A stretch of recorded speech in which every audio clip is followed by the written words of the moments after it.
পুরুষ মানুষের জন্য কিছু প্রতিবাদের কিছু দেখলেই আপনাদের খুব প্রবলেম হয় না? ওই মেয়েদের বেলা যখন হয় আপনারা বলেন এই কথাগুলো যে এত মোমবাতি মিছিল, এত রাত জাগা হয়ে কি হবে, এই প্রশ্ন আপনাদের তখন থাকে? সারাদিনই ছেলেদের ধর্ষণ হতেই দেখছে।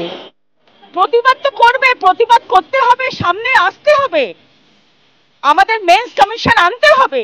কেন ছেলের পরিবারে মেয়ে আছে, মেয়ের আইন শুধু বউ নয়, মা আর বোনদেরও আইন চাই।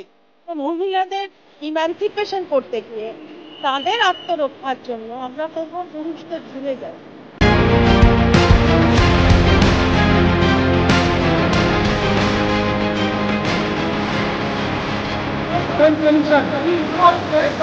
We want men's commission. We want men's commission.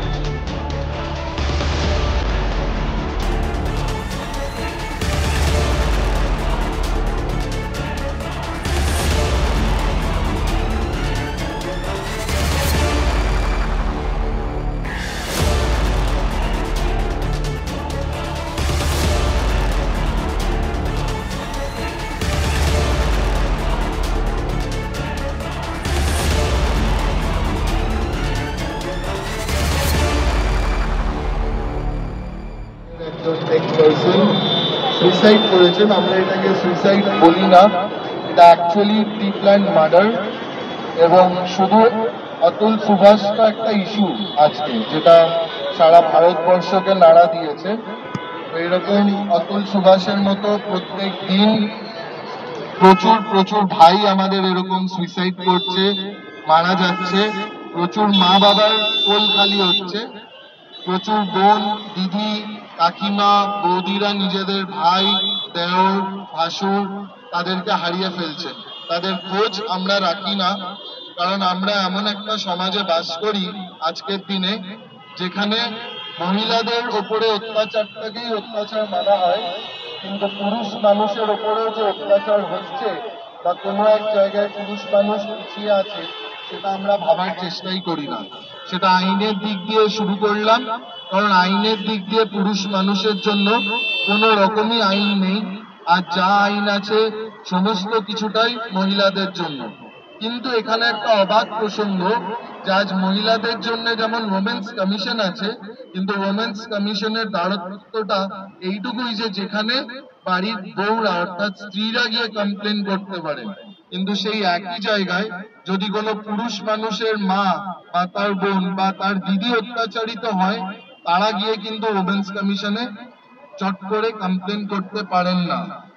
তো এটাই হচ্ছে ওমেন্স কমিশন। লিগালিও যদি দেখি যে একটা পুরুষ মানুষ যদি গিয়ে তার স্ত্রীর ব্যাপারে কমপ্লেন করেন যে আমার স্ত্রী আমাকে মারধর করছে, আমাকে মেন্টাল টর্চার করছে, সেই কেস কিন্তু আমরা পুলিশ স্টেশনে চট করে রেজিস্টার করাতে পারি না। আমরা হয়তো আমাদের দিক দিয়ে চেষ্টা করি করাবার জন্য বা বাকিরাও চেষ্টা করেন, বাট ইন জেনারেল সেটা হয় না। কিন্তু একজন মহিলা তিনি যদি মুখেও বলে দেন যে আমার সঙ্গে এই অসুবিধাটা হয়েছে বা এই পুরুষ মানুষ এটা আমার সঙ্গে করেছেন, সেই মহিলার কেস কিন্তু সঙ্গে সঙ্গে রেজিস্টার্ড করে নেওয়া হয়। তো আমি তো সারাদিনই ছেলেদের ধর্ষণ হতেই দেখছি, সারাক্ষণ এগুলোই তো আমাকে ফেস করতে হচ্ছে না, যে কত টাকার কথা হচ্ছে, 70 লক্ষ, 90 লক্ষ, 1 কোটি, এরকম তো কথাই বলছে না। আমরা লড়ে যাচ্ছি, খেটে যাচ্ছি, কথাই বলতে পারছি না, আর ওরা এসেই বলছে 90 লক্ষ না দিলে হবে না, 70 লক্ষ না দিলে হবে না, 1 কোটি না দিলে হবে না, কেস চলুক, আমরা মিটমাট করবো না, এরকম সব কিছু তো সারাদিন শুনছি। এগুলো প্রচুর মিথ্যা কেস, প্রচুর। আমাকে একজন বললো যে আপনারা আমাদের নামে কেস দিচ্ছেন, এক মহিলা, এগুলো সব সত্যি? আমি বলছি আপনি যা করেছেন সব সত্যি? তাহলে সবসময় ছেলেরা মিথ্যা কেস দেয়, আপনারা সব সত্যি কেস দিচ্ছেন তো? হ্যাঁ হ্যাঁ, ওরা বলতে চায়, অ্যাকচুয়ালি বলতে চায়, কিন্তু আমরা তো জানি সবই মিথ্যে। ওরাই মিথ্যে কেসই দেয় তো পয়সা রোজগারের জন্যে। চারিদিক থেকে চক্রবুয়ের মতো ঘিরে রাখছে এক একটা কেস করে, ওখান থেকে বেরোতে পারবে না ভাবছে, ভেবে এক গাদা টাকা নেবে বেরিয়ে যাবে। তো সেটার জন্য তো সোচ্চার হতেই হচ্ছে। এই কেসটার পর আমি কালকেই পার্সোনালি অনেক বিচার কি আর এত সহজে কোনো কিছু হয়? এত ঘটনা ঘটছে মেয়েদের সঙ্গে, যে এত কিছু হয় তার বিচার হয়? কিন্তু আমরা এটাই বলতে পারি যে আমরা বলছি যে এই সময়, এটাই সময়, কারণ এই পুরুষদের, এই যে আজকে অতুল সুভাষ চলে গেলেন, তার মাও তো একজন নারী, তার বোন আছেন কিনা জানি না, তিনিও তো একজন নারী, তাহলে তাদের তো কোল খালি হলো। তাহলে সেখানে নারীরাও যথেষ্ট অত্যাচারিত হন, নারীরাও মানসিকভাবে বিধ্বস্ত হন। তাহলে আমার মনে হয় ভারতবর্ষের জুডিশিয়ারিতে একটা আমূল পরিবর্তন ঘটানো দরকার সবার জন্য। সত্যি সত্যি শুধু মানে ইউনিফর্ম সিভিল কোড নয়, ইউনিফর্ম ক্রিমিনাল কোডও আনা দরকার দেশে। সবার জন্য একই রকম ফৌজদারি আইনও হোক, দেখবেন সব কমে গেছে। ওই মেয়েদের বেলা যখন হয় আপনারা বলেন এই কথাগুলো, যে এত মোমবাতি মিছিল, এত রাত জাগা হয়ে কি হবে, এই প্রশ্ন আপনাদের তখন থাকে। তখন তো মনে করেন এগুলো করে অনেক কিছু পাওয়া যাবে না, না তখন আপনারা মনে করেন না এগুলো করলে অনেক কিছু হবে, তখন তো দৌড়ে দৌড়ে আপনারা সবাই কভারও করতে যান। আজকে পুরুষ মানুষের জন্য এটা শুরু হলো বলে আপনাদের সবার খুব গাফলতাও হচ্ছে যে আহারে পুরুষ মানুষও জেগে উঠেছে, এবার কি হবে। তখন তো আপনারা বলেন না এত করে কি হবে। পুরুষ মানুষের জন্য কিছু প্রতিবাদের কিছু দেখলেই আপনাদের খুব প্রবলেম হয় না, কিন্তু প্রতিবাদ হবে, চিৎকার হবে, তাতে যার যা অসুবিধে হোক হবে, আমরা বুঝে নেব। তো আজকে বেসিক্যালি জমায়েতটা একেবারে নন পলিটিক্যাল, এবং ব্যাঙ্গালোরে স্পেসিফিক্যালি ব্যাঙ্গালোরে যে ছেলেটাকে সুইসাইড করতে বাধ্য করা হয়েছে তার জন্য আমরা আজকে মোমবাতি নিয়ে দাঁড়িয়ে আছি এখানে। কিন্তু এটা একটা বার্তা দেওয়া সমাজকে যে অত্যাচারিত একমাত্র মেয়েরা হয় না, পুরুষরাও হয়। এবং পুরুষদের যেটা জ্বালা, যে পুরুষের লাগলে, মনে লাগলে, ব্যথা লাগলে, শরীরে লাগলে তারা পর্যন্ত করতে পারে না, প্রকাশ করতে পারে না। কারণ সমাজ এটাই মনে করে রেখেছে যে মেয়েরা কাঁদবে, ছেলেরা অত্যাচার করবে, এই একটা স্টিগমা হয়ে আছে। কিন্তু এখন যে অনেক পুরুষরাও অনেক বেশি সেন্সিটিভ এবং তারা অত্যাচারিত হয় মেয়েদের দ্বারা, সেইটা একটা বার্তা দেওয়া দরকার সমাজকে। আমার একটা ছেলে আছে, আমার পুরুষ সন্তান, আমরা তো তাকে এত সেন্সিটিভলি মানুষ করছি, তাকে আদর্শ স্বামী হিসেবে পরে সে যখন বিয়ে করবে আমি আশা করব, তাকে যদি কেউ এরকমভাবে অত্যাচার করে, প্রেশারাইজ করে, তখন তো আমারও খারাপ লাগবে। সেই বার্তা দেওয়ার জন্য আজকে মোমবাতি নিয়ে দাঁড়ানো।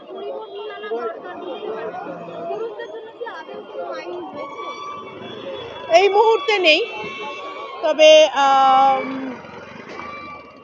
এমন আইন মানে জেন্ডার বায়াসের ওপরে উঠে আমার মনে হয় মানুষের জন্য আইন আনা দরকার, যেখানে এখন অনেক আইন না অ্যাকচুয়ালি এত বছর ধরে মহিলাদের ওপর নিপীড়নটা এতটাই সমাজে প্রমিনেন্স পেয়েছে, সেজন্য মহিলাদের ইম্যানসিপেশন করতে গিয়ে তাদের আত্মরক্ষার জন্য আমরা কোথাও পুরুষদের ভুলে যাচ্ছি। তো সেটা আমার মনে হয় এবার আবারও সময় এসছে, সমাজের একটু সংশোধন করা দরকার, একটু সংস্কার করা দরকার। আচ্ছা, আমি একটা কথা বলি, ছেলেদের জন্য নিশ্চয়ই কোনো আইন নেই, কিন্তু আইন তো মেয়েদের জন্য আছে। কিন্তু মেয়েদের কাদের জন্য? শুধু ছেলের বউয়ের জন্যে, আর ছেলের মা আর বোনের জন্য কোনো আইন নেই? তাহলে কিরকম ভাবে আইন হচ্ছে? কি একটা বউ হিসেবে তার আইন আছে, আর ছেলের মা আর বোনের কোনো আইন নেই? মা বোনও তো মেয়ে, তাহলে ওদের আইনটা কোথায়? প্রতিবাদ তো করবে, প্রতিবাদ করতে হবে, সামনে আসতে হবে, আমাদের মেন্স কমিশন আনতে হবে। কেন ছেলের পরিবারে মেয়ে আছে, মেয়ের আইন শুধু বউ নয়, মা আর বোনদেরও আইন চাই। দিনের পর দিন পুরুষ অত্যাচারিত হচ্ছে নানাভাবে, আর আজকে এই নারীকে বাঁচাতে গিয়ে পুরুষকে মারা চলবে না, নারীকে বাঁচানো উচিত, তাতে কোনো সন্দেহ নেই। কিন্তু তাই করতে গিয়ে আমরা পুরুষকে মেরে ফেলতে করাটা বলতেই মানে কোথাও কোনো সভ্য সমাজে এটা হওয়া উচিত নয় এবং বাঞ্ছনীয় নয়।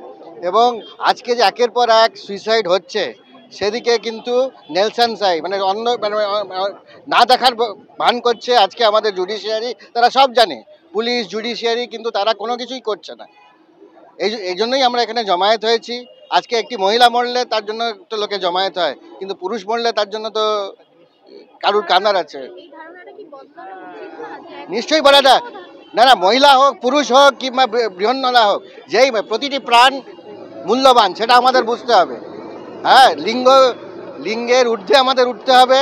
হ্যাঁ, এই যে বৈষম্যতাটা আছে, আজকে আমরা বলি যে নাই, মানে বৈষম্যতাটা যেদিকে আছে বর্তমানে যে বৈষম্যতা, সেটা হলো কিন্তু পুরুষের বিরুদ্ধে।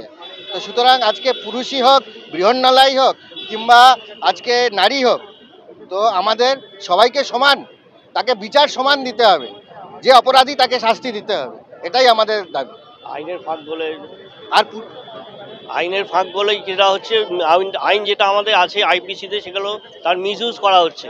যে মেয়েরা এখন আছে, বেশিরভাগ কিছু টাকা আছে, তারা হচ্ছে বিয়ের আগে আইন টাইন ভালো করে দেখে নিচ্ছে, তারপরে তারা এরকম পদক্ষেপ নিচ্ছে স্বামীদের এগেনস্টে, এবং সেটা দেখা যাচ্ছে বিশেষ ক্ষেত্রে দেখা যাচ্ছে যে বিশেষ ক্ষেত্রে যে সেটা একটা ব্যবসায় পরিণত হচ্ছে মনে হচ্ছে আমাদের ক্ষেত্রে।